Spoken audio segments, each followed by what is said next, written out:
Nós vamos falar sobre as bodas do Cordeiro. Estamos estudando na classe de pré-adolescentes uma matéria de teologia chamada escatologia.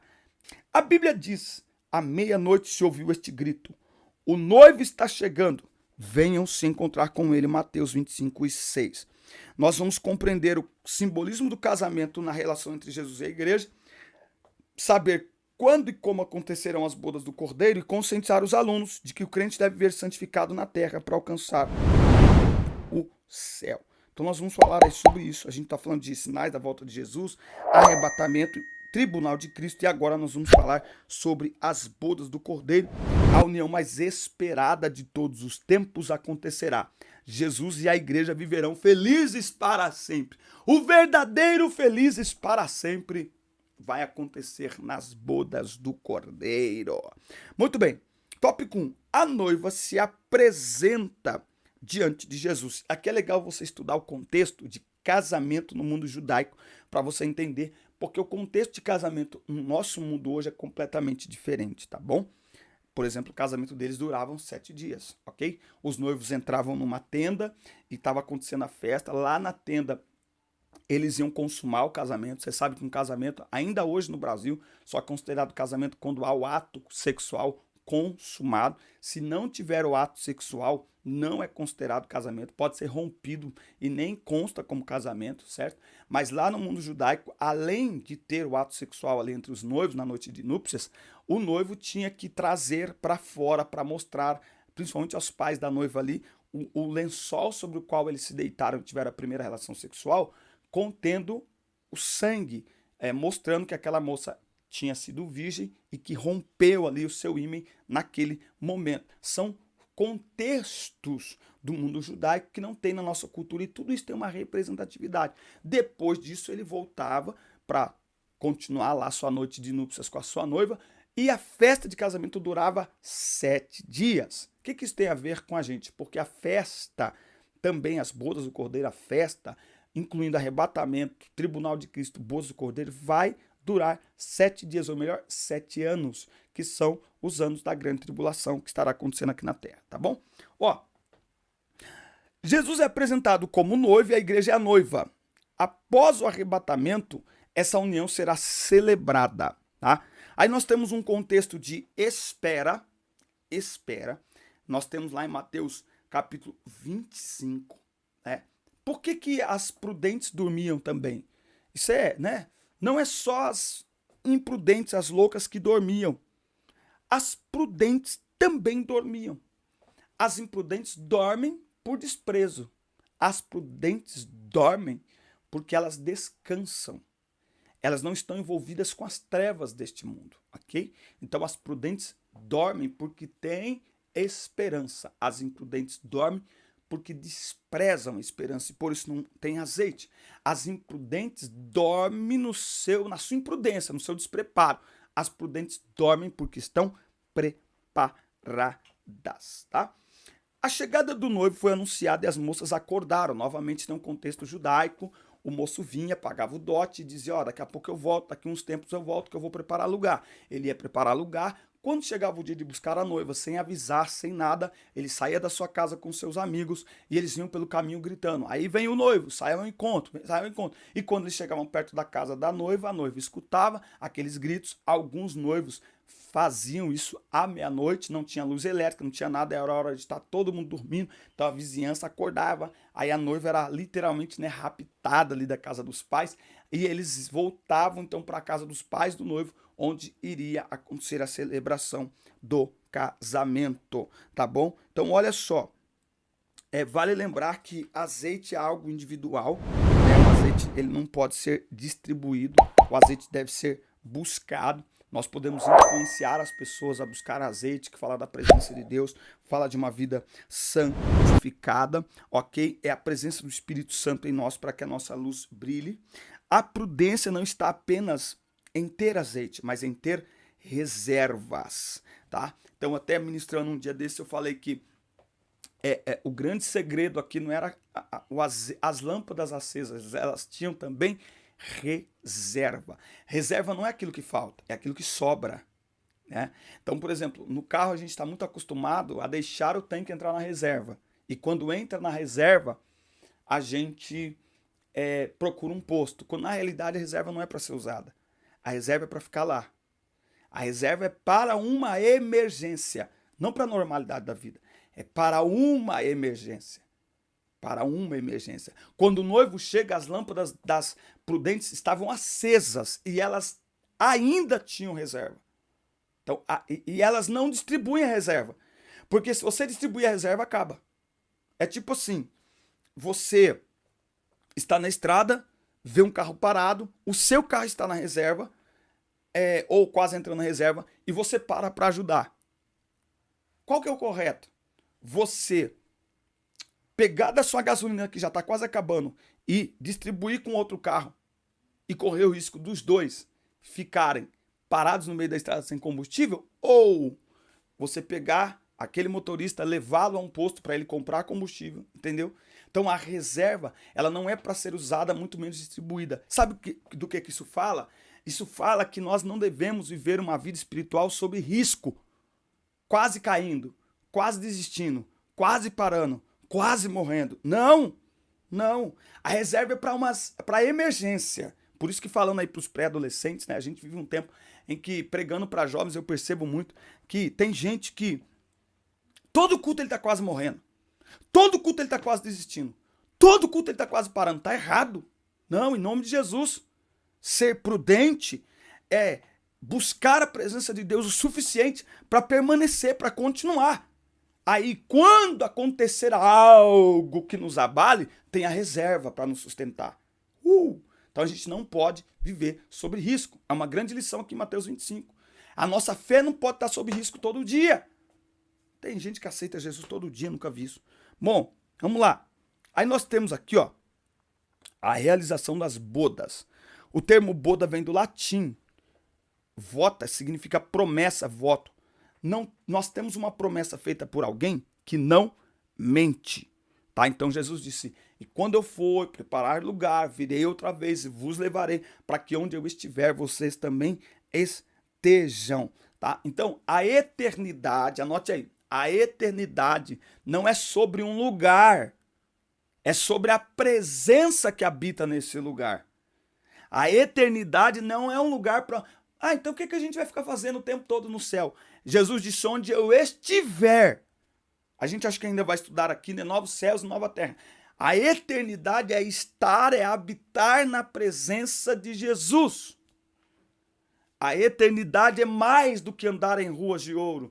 É mais do que, sabe, olhar o trono. A eternidade é habitar onde Jesus habita, é estar onde Jesus está. Tremendo isso, tá? Então, porque essa é a promessa dele, tá bom? Então, quem acha que vai para a eternidade, para ficar deitadinho numa rede assistindo Netflix, não tem nada a ver, tá? Então, a eternidade é mais do que um lugar. A eternidade é relacionar-se eternamente com uma pessoa. A eternidade é mais do que sobre um lugar, é sobre uma pessoa, a pessoa de Jesus Cristo. Quando serão as bodas do Cordeiro? Elas acontecerão após o arrebatamento do tribunal de Cristo. O Senhor afirmaria que beberia novamente fruto da vide no reino de seu Pai. Então, quando Jesus voltar para buscar a sua igreja, assim como todo casamento, vai ter bodas, vai ter festa. A igreja de Cristo é formada por pessoas de todo mundo, independentemente de cor, idade ou posição social. O que faz com que alguém faça parte do povo de Deus é seu relacionamento com ele. Tá? Então, uma pessoa não pode se apresentar para o casamento de qualquer maneira. Tá? Então, a menina, uma vez que ela ela aceitava esse noivado, tá? Tem gente que acha que era obrigatório. Não, não era obrigatório. Lembra lá, Rebeca? Os parentes de Rebeca, a mãe, seu irmão perguntam, irás tu com este varão? Que no caso era Eliezer, para ela se casar com Isaac, irás tu? E ela diz, eu irei.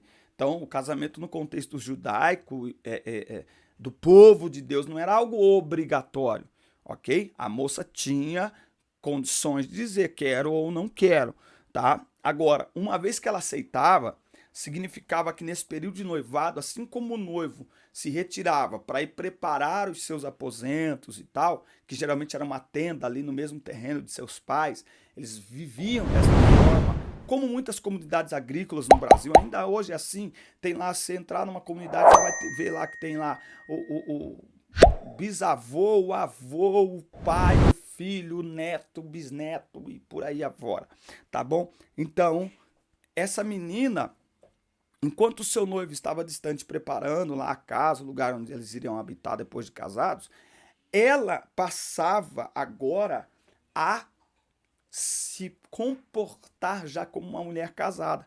Então ela jamais seria vista na rua conversando com um homem, senão seu pai ou um irmão, e mesmo assim muito dificilmente mulheres conversavam com um homem em público, mesmo se fosse a esposa. E ela estaria sempre acompanhada de suas melhores amigas. Então Mateus 25 é sobre um cortejo, tá? Nós podemos dizer que espiritualmente falando, nós somos membros do corpo de Cristo, né? Então nós estamos neste cortejo em direção ao noivo, ok? Em direção ao noivo. E por isso nós precisamos viver uma vida diferenciada, santificada. Quem não vai entrar? As moças sem juízo, que compraram azeite e voltaram, pediram para entrar, ele disse, eu não lhes conheço. Sabe por quê? Porque azeite fala de presença do Espírito Santo. E presença do Espírito Santo fala de relacionamento. A presença do Espírito Santo é mais do que um arrepio, uma sensação. A presença do Espírito Santo é um relacionamento. Porque relacionamento produz conhecimento. Quem não se relaciona com o Senhor não é conhecido dele. Então pode até aparecer com alguns espasmos luminosos, mas jamais será uma lâmpada acesa, ok? Então azeite também fala de relacionamento, fala de buscarmos a presença de Deus, de nos relacionarmos diariamente com o Senhor. E o tópico 3 vai falar sobre a grande ceia nos céus. Se você não se inscreveu no canal ainda, inscreva-se, ative as notificações, dá like no vídeo e deixa aí seu comentário, que é muito importante para nós. Vou molhar a garganta aqui. A grande ceia nos céus. Em Apocalipse 3:20, o Senhor Jesus anuncia, escutem, eu estou à porta e bato. Se alguém ouvir a minha voz e abrir a porta, eu entrarei na sua casa e nós jantaremos juntos, né? Cearemos juntos. Olha só como isso aqui é interessante, não é? Para cear com o Senhor, para jantar com o Senhor, para participar deste banquete, nós precisamos abrir o nosso coração. Ok? Você tem ideia o que é Jesus batendo na porta? Só para você entender isso aqui, no contexto judaico, você, quando chegava na casa de um amigo, você não batia na porta. Você falava o nome da pessoa, entendeu? Maria! A Maria, conhecendo a minha voz, ela abria a porta e eu entrava. Não precisava bater. Por quê? Porque quando alguém batia, a pessoa estava fugindo de algum problema que estava acontecendo lá de fora. Ela estava assustada. Ela estava clamando por socorro. Aí a Bíblia diz que Jesus está batendo na porta do nosso coração. E ele está batendo ininterruptamente. Mas interessante que o problema não está do lado de fora. Não é Jesus que está correndo perigo, somos nós. É o homem que sem Jesus corre perigo de perder a sua alma. E Jesus, como é grande misericórdia, ao invés de não quer, ele continua batendo. E continuará batendo. Porque ninguém naquele dia poderá chegar diante dele e dizer assim, eu não sabia, não tive oportunidade, ninguém me avisou. A Bíblia está dizendo que o próprio Jesus está à porta e bate. Está à porta e bate. Está à porta e bate. Bom, certo dia, e veja que, olha que coisa linda, essa mesa com Jesus ela já começa aqui. Ou seja, a ideia é que a gente desfrute tanto da presença de Jesus aqui, que quando nós nos sentarmos diante dele nas bodas do Cordeiro, isso para nós seja algo já conhecido, quase que comum. Olha que coisa extraordinária.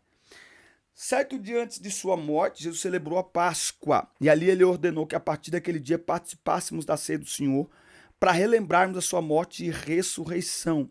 Tá? Então, ele vai cear conosco novamente no reino de seu Pai. Essa ceia será nas bodas do Cordeiro, onde todos os crentes em Cristo Jesus cearão com ele. Lá só terá alegria. Então, lá chegaremos à igreja perfeita. Lá chegaremos à igreja perfeita. Nesse momento, estaremos em total perfeição. Não terá pecado, tristeza, conflitos, contendas, nada. Aqui na terra tem. Tá? A igreja vai passar, isso nós acreditamos, antes da grande tribulação seremos arrebatados. Então, a terra estará em tempos difíceis e nós já estaremos com o Senhor. Por isso precisamos ser firmes e constantes.